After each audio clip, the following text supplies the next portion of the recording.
Right, so today we're going to make a patch on the modular, and it's going to use the sequencer, and we're not going to use the keyboard to start off with. So what we'll do to start off with is take from the abstract data an LFO, and I'm actually going to route that into a mult to start off with, because I'm going to use that in a number of places.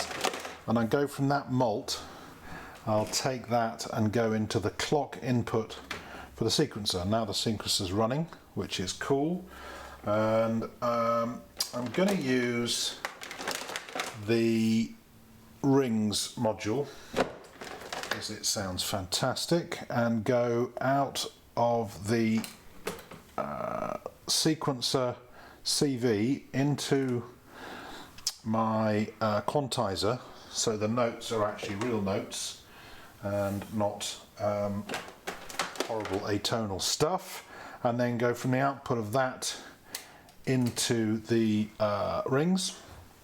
And to complete that chain, I'm going to go take the gate which is in this mult and actually use that to strum rings. And so now we should be able to hear, if I go to the output here, yep, we have even and odd outputs on rings. Lovely. Okay, but that would sound a lot better going through a delay. So we will use the 4ms dual looping delay for that. And so instead of going into there, let's go take the rings output into the 4ms, and then take the output of that and then put it into, that's a bit short, take the output of that, put it into here. Right, so now what's really nice about the dual looping delay is its ability to reverse, and it's even better when you do that in time. So what I'm going to do is take the clock out again, so the 4th clock output, put that into a clock divider, which will then give me a signal to synchronize the 4ms delay. So let's do that on slightly offbeat. We'll do that on the 3rd. Alright, so now that goes off reverse, and then I'll use these divided clocks to trigger reversing the delay. So you'll get some really interesting, here we go, really interesting left and right reversing of delays, which is already sounding quite nice. Now let's also, it's very nice when you start modulating the position of the exciter on rings. So we're going to take the output of a second LFO, which on abstract data I've set this one to number 2, and it's a LFO which is a sine wave, and we're going to feed that into here. So you're now into some really weird phasey sounds, which I really like. That's really quite strange. Maybe it's a bit too much. The other thing that's really useful to do is if you want to stop and start this, I love my switched multiples. So I'm going to take the main clock, and instead of actually feeding it into that mult, I'm going to go into a switch mult, and then out of there into the clock, so I can now use this to actually switch the sequence on or off. Now the next thing that would be fun to do is create, using the shifted output of the quantizer, another melody line across the top. So we'll do that with, we'll take the second output of the quantizer with a longer cable, that's too short. Take the second output of the quantizer and go into the volt per octave of braids, which which is a very nice digital oscillator.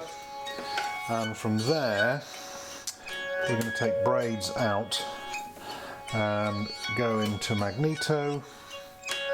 And from magneto, we'll take a stereo output from that and create another.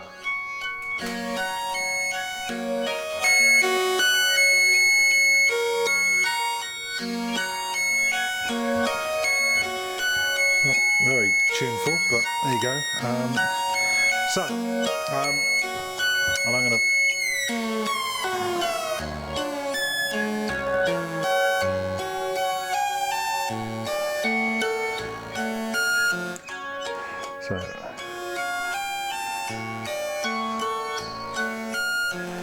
we need to do a bit of tuning here as well. Let's turn that down. Now, the other thing that is a bit chaotic at the moment, I'm going to take the clock output from the 4MS. Let's get something.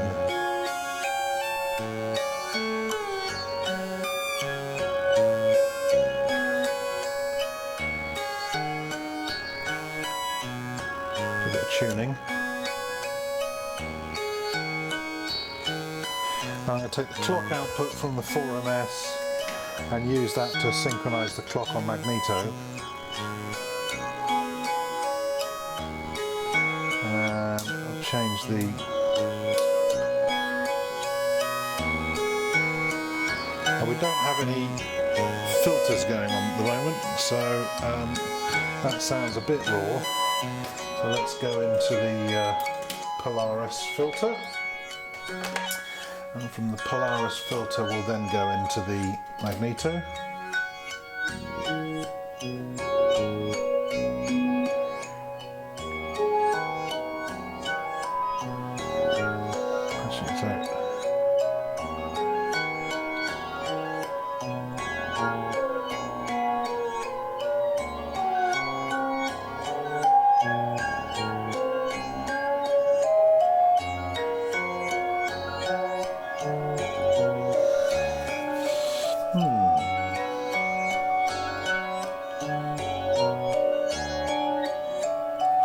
Well, you've got some weirdness going on there, that's for sure.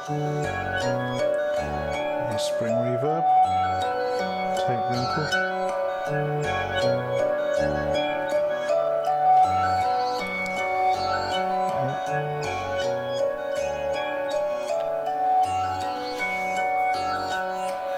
And we have some chaos, so I'd probably do a bit of tuning on that as well now.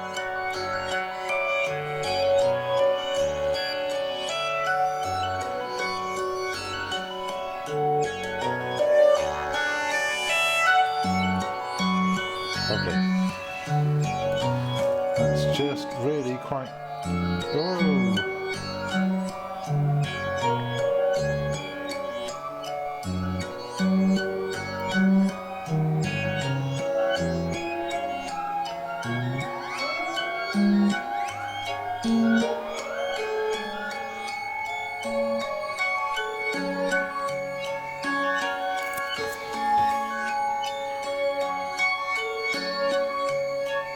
Very nice. There you go. So, messing around on a modular. Hope you enjoyed that.